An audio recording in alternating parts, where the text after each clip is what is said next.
Bonjour tout le monde et bienvenue dans cette vidéo. On est toujours dans le troisième module qui est dédié à l'étude des affections acquises et on s'est arrêté sur les affections des oviductes. Donc déjà pour classer ces affections, on les a classées selon bien sûr toujours la nature de la lésion et on a bien sûr les affections inflammatoires, les adhérences mais aussi une pathologie qui est les kystes muqueux. Donc pour les affections qui sont inflammatoires, donc on a trois cas de figure, donc les salpingites, ensuite on a l'hydrosalpinx et puis le pyosalpinx. On commence par les salpingites qui sont l'inflammation de l'oviducte ou du salpinx proprement dite. Donc on les a classés donc selon l'origine. Donc on a dans un premier lieu la salpingite spécifique tuberculeuse, mais on a aussi les salpingites dues à des germes non spécifiques. Donc pour la salpingite spécifique tuberculeuse, qui est généralement associée à la tuberculose miliaire du péritoine, donc dans ce cas, on a la forme caséeuse qui est la plus fréquente, bien sûr, qui se manifeste par cette réaction exsudative qui va provoquer en fait un épaississement, mais aussi une tuméfaction de l'oviducte qui est atteint, avec bien sûr un aspect qui est rigide. Donc l'image que vous voyez à côté, c'est le cas d'une salpingite spécifique tuberculeuse de point de vue histologique. Donc c'est comme ça que ça présente une salpingite tuberculeuse. Ensuite, passons aux salpingites qui ne sont pas spécifiques. Donc, dans la plupart des cas de métrite, mais aussi de pyomètre, donc on a qui sont dus à des variétés d'organismes qu'on a vu et qu'on a traités au niveau de la partie métrite. Donc, les trompes utérines sont aussi infectées. Ensuite, on a aussi comme étiologie de ces salpingites non spécifiques, donc une péritonite, par continuité bien sûr, peut causer l'inflammation des oviductes et aussi la formation des adhérences. On a aussi dans les cas de rétention placentaire cette inflammation de l'oviducte et aussi dans le cas de traitements qui sont irritants lors de métrite, mais aussi lors de manipulation des ovaires ou des oviductes par palpation bien sûr transrectale qui est bien sûr défectueuse, notamment donc l'énucléation manuelle du corps jaune. Pour étudier l'aspect clinique de ces salpingites, donc on les a divisés en deux classes. Donc on a dans un premier lieu les salpingites aigus et aussi on a les salpingites chroniques bien sûr à long terme. Donc pour commencer, on va voir dans un premier lieu les salpingites aigus. Donc les salpingites aigus, elles se manifestent par différentes formes. Donc notamment on a la forme caséeuse qui se manifeste bien sûr par une congestion de muqueuse, mais aussi une desquamation et infiltration par les leucocytes, bien sûr, de point de vue histologique. Donc ensuite, on a la forme catarrhale qui est la plus sévère, donc où on a l'oviducte qui va augmenter de volume et qui va s'allonger, bien sûr, avec une accumulation d'un exsudat catarrhal. On a ces lésions qui vont perturber le développement des glandes qui tapissent la muqueuse et donc on va avoir la présence ou la formation des kystes bien sûr glandulaires, ce qui a un effet très néfaste sur la fertilité dans la mesure où ces kystes peuvent s'opposer au trajet de l'embryon s'ils sont de grande taille. Toujours dans la salpingite aiguë, donc la troisième forme et la dernière forme, c'est la forme fibrineuse. Donc dans cette forme, on a une exsudation et épaississement des replis muqueux qui forment bien sûr la lumière, qui forment l'oviducte. Et on a la destruction de la muqueuse bien sûr et son remplacement par un tissu conjonctif qui est proliférant en plus des infiltrations cellulaires. Passons maintenant aux salpingites qui sont chroniques, bien sûr. Et dans cette classe, on a trois cas de figure. On a soit un salpinx ou un oviducte qui va s'hypertrophier, et donc on est dans le cas de salpingite hypertrophique, où les parois tubaires sont épaissies et fibreuses. On a le deuxième cas de figure, c'est quand c'est bien sûr l'oviducte qui va s'atrophier et on est alors dans le cas de salpingite atrophique ou alors on est dans le cas d'accumulation de pus, dans le cas de salpingite purulente ou aussi le pyosalpinx qu'on va voir donc par la suite. Il faut noter que ces salpingites chroniques font souvent suite aux salpingites qui sont aigus. Pour le diagnostic des salpingites, donc le diagnostic il consiste généralement et dans un premier lieu sur une anamnèse qui est correcte. Selon l'éleveur, donc la femelle présente une infertilité. Donc ensuite, par palpation transrectale, donc on pourrait aussi faire le diagnostic, notamment de la forme tuberculeuse où on va sentir donc l'oviducte comme étant un organe qui est induré, mais aussi on va sentir la réaction ganglionnaire périphérique. Par contre, pour les autres formes qui ne sont pas spécifiques, cette palpation transrectale n'est pas vraiment évidente. Ceci est dû à la taille des oviducts qui est très petite. On a pour faire ce diagnostic différents tests qui vont, différents d'autres examens ou différents d'autres tests qui vont en fait tester la perméabilité de l'oviducte et dire est-ce qu'il s'agit d'un oviducte obstrué et donc qui est imperméable. Donc le premier test dans ce cas c'est l'injection de PSP. PSP c'est le phénolsulfonphthaléine par voie bien sûr cervicale où on injecte cette solution stérile de phénolsulfonphthaléine et dans la lumière bien sûr d'une corne. Ensuite on doit recueillir l'urine bien sûr à 10, à 20 et à 30 bien sûr minutes plus tard. Et cette urine elle est recueillie par cathétérisme de la vessie et elle est alcalinisée bien sûr par du sud. Donc ensuite on observe s'il y a un changement ou présence de colorant dans l'urine et qui est révélé bien sûr par la couleur rose d'urine. Donc on aura donc un résultat qui est positif et donc un oviducte qui est perméable si on a ce changement de couleur bien sûr dans le délai de 30 minutes. Comment ça marche bien sûr cette PSP? Donc lors de son administration, donc cette PSP elle n'est pas normalement absorbée par la muqueuse utérine, donc au moins durant le délai du test. Mais plutôt elle va s'échapper bien sûr de l'oviducte qui est normalement perméable dans le cas de test positif. Elle va s'échapper dans la cavité abdominale et elle est captée ensuite par le péritoine et se retrouve ensuite dans l'urine suite à l'élimination rénale. C'est une technique qui est simple mais aussi qui est très peu fiable vu qu'on pourrait donc avoir beaucoup de faux positifs. Ensuite, on a le deuxième test qui est l'utilisation expérimentale de l'insufflation de CO2, donc par insufflation de CO2 dans l'utérus sous pression. Et donc, on note s'il y a une diminution donc progressive de la pression qui va indiquer bien sûr que les trompes utérines sont normales et sont bien ouvertes et perméables. Donc sinon, si on a cette absence de diminution de pression, c'est-à-dire que les trompes ou les oviducts sont obstrués.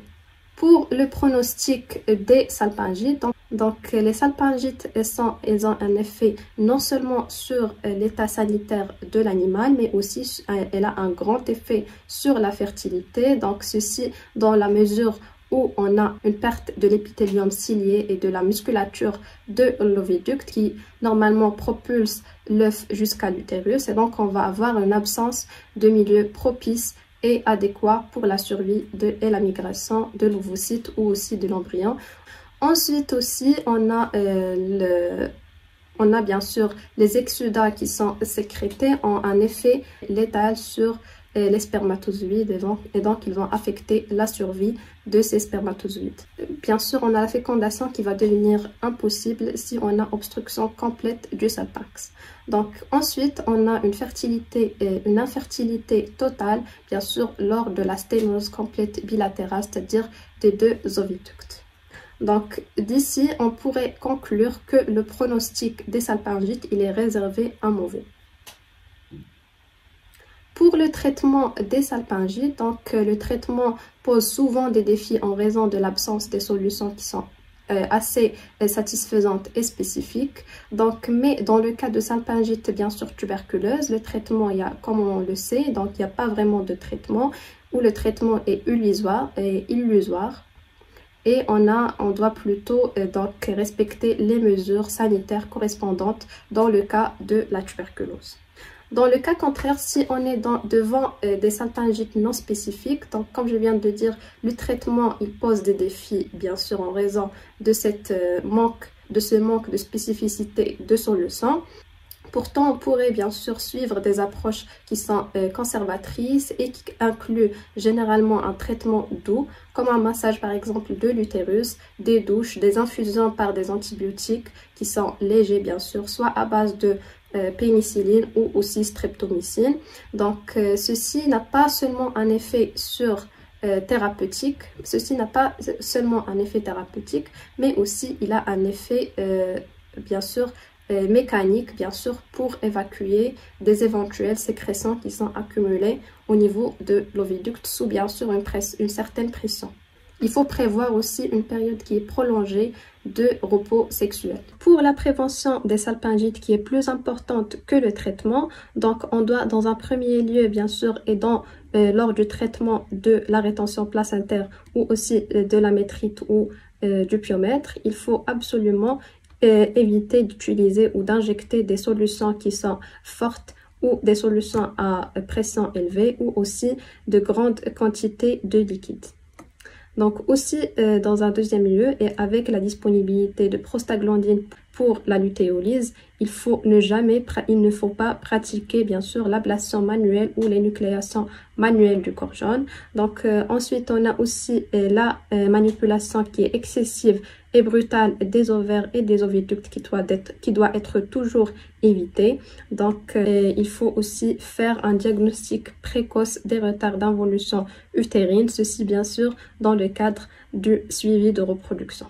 Pour l'hydrosalpinx, donc qui est défini comme étant une distension de la lumière tubaire par l'accumulation d'un fluide aqueux. Donc cette condition survient généralement et souvent à cause d'anomalies congénitales qu'on a vu dans le deuxième chapitre, donc notamment une aplasie segmentaire du canal paramésonéphrique.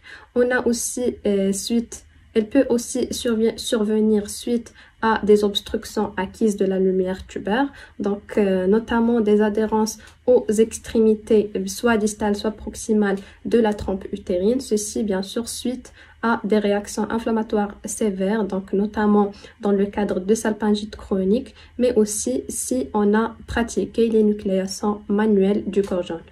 Donc pour les lésions qui caractérisent l'hydrosalpinx, donc on a un oviducte qui est généralement distendu, qui est allongé, qui est enroulé, mais aussi qui a une paroi mince et qui va contenir bien sûr un mucus qui est clair et aqueux. On pourrait aussi avoir une présence de masse fibreuse dure qui peut souvent être palpée dans la région fimbriale, donc comme vous voyez dans l'image. Donc voici donc l'oviducte qui est bien sûr distendu par la présence de liquide aqueux. De point de vue histologique, on a présence de formations glandulaires bien sûr kystiques au niveau de la muqueuse.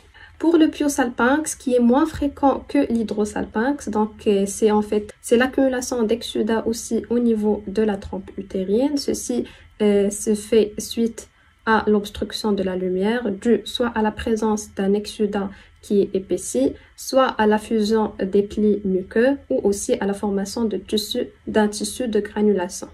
Donc soit aussi dû à la formation d'un tissu de granulation qui est dû à bien sûr des infections utérines sévères, donc notamment dans le cas de tuberculose ou aussi dans le cas de l'infection par Actinomyces pyogenes. Donc ces deux infections sont les causes les plus courantes en fait du pyosalpinx chez les bovins. Donc ensuite le pyosalpinx peut aussi se développer après l'élimination du corps jaune ou l'énucléation du corps jaune, mais aussi il peut faire suite à la salpingite soit aiguë ou aussi à un hydrosalpinx. Donc il peut aussi survenir lors de l'injection de grandes doses d'oestrogène pour traiter un pyomètre. Pour les lésions du pyosalpinx, donc on a le pyosalpinx qui est souvent associé à des adhérences qui sont sévères du mésosalpinx, mais aussi il est généralement associé à des adhérences sévères. Donc il se manifeste par l'accumulation Il se manifeste essentiellement par l'accumulation du pus dans la lumière de l'oviducte, mais aussi ce qui va aussi entraîner la déformation de l'oviducte. De point de vue histologique, on a toute la paroi de la trempe qui est infiltrée par des neutrophiles, des macrophages, des lymphocytes, etc. Donc, et on a la perte de l'épithélium sur les plis longitudinaux, donc soit primaire, soit secondaire, mais aussi tertiaire, qui se produit. Ceci, bien sûr, va entraîner l'adhésion des plis et bien sûr la formation de kystes. Donc, l'image montre une image microscopique d'un cas de Pyosalpinx dû à Actinomyces pyogenes. Donc, pour le diagnostic et de l'hydrosalpinx et du Pyosalpinx, donc il est posé notamment sur la palpation transrectale où on va bien sûr détecter un oviducte qui est de plus grande taille, d'une taille qui est plus grande que la normale, mais aussi qui est déformé et qui présente une accumulation de liquide à l'intérieur. Ensuite, pour le pronostic, donc surtout dans le cadre d'un hydrosalpinx ou d'un Pyosalpinx qui sont bilatéraux, donc le pronostic dans ce cas est très mauvais. Pour le traitement, il est toujours illusoire et donc il faut mieux prévenir que traiter. Et pour la prophylaxie et la prévention, c'est identique à ce qu'on vient de voir dans le cas de salpingite. Donc, passons aux adhérences. Et donc, on a les adhérences soit d'une partie de la frange de l'infundibulum à l'ovaire, mais aussi les adhérences de la bourse ovarienne, au niveau de la bourse ovarienne. Donc, elles se développent bien sûr plus fréquemment en association avec un cas de Pyosalpinx, mais aussi dans le cas de salpingite, mais aussi plus généralement dans le cas de salpingite. Elles peuvent aussi se développer après, bien sûr, l'énucléation du corps jaune, mais aussi lors de l'ovulation suite à l'hémorragie de l'ovaire. Donc, comme vous voyez dans l'image, c'est une adhérence burso-ovarienne. Pour les conséquences de ces adhérences, et surtout dans les cas des adhérences qui sont suffisamment sévères, donc elles peuvent empêcher bien sûr les franges et la trempe. Elles peuvent bien sûr empêcher les franges, mais aussi la trempe, de couvrir l'ovaire. Donc, elles peuvent empêcher les franges de l'oviducte ou de la trempe de couvrir l'ovaire au moment de l'ovulation et donc ça peut causer une infertilité. Par contre, dans le cas de fines adhérences lors de l'ovulation, donc qui se développent lors de l'ovulation, dans ce cas, les adhérences ne semblent pas vraiment interférer avec la motilité de ces franges. Ensuite, on a l'adhérence d'une partie de la frange de la trempe à l'ovaire. Elle peut entraîner donc occasionnellement une accumulation de liquide dans la bourse ovarienne et cette condition elle est connue sous le nom de bourse ovarienne kystique. Donc dans ce cas, on a l'ostium abdominal de la trempe qui est dirigé vers la bourse et qui va s'y ouvrir et donc l'écoulement de liquide dans la trempe pendant l'ostrus va entraîner ce remplissage de la bourse avec du liquide. Donc, comme vous voyez, c'est une image d'une bourse ovarienne kystique, c'est-à-dire une accumulation de liquide au niveau de la bourse ovarienne. Ensuite, on a les kystes intramuqueux, donc qui se développent suite à une dénudation inflammatoire de l'épithélium dans le cadre notamment d'une salpingite. Bien sûr, ils vont dénuder à l'extrémité des plis de la trempe utérine. Et donc, ces zones de l'épithélium dénudées, elles vont fusionner pour former bien sûr ces kystes qui vont être tapissés par un épithélium tubaire. Ces kystes généralement et principalement apparaissent dans la portion proximale de l'ampoule et elles peuvent être palpées bien sûr comme des structures perlées au niveau de la trempe, au niveau d'une trempe qui est intacte et aussi elles peuvent être observées comme étant bien sûr des petits kystes au niveau de l'ampoule ouverte. Donc comme vous voyez dans cette image, où ces kystes intramuqueux sont plus visibles. Ces kystes muqueux n'ont pas vraiment une répercussion sur la fertilité puisqu'ils ne bloquent pas la trempe utérine. Donc on va voir d'autres anomalies qui peuvent survenir au niveau d'un oviducte. Donc on a au niveau de la première image donc le cas d'une aplasie infundibulaire bilatérale. Donc on note que dans cette image on a la bourse ovarique qui est absente. Et on a aussi l'extrémité de l'ampoule qui se termine par une poche distendue qui est remplie de liquide. Ensuite, dans la deuxième image qui représente en fait une anomalie très rare de l'oviducte où on a bien sûr, où on a l'extrémité utérine de l'oviducte qui se termine en cul-de-sac.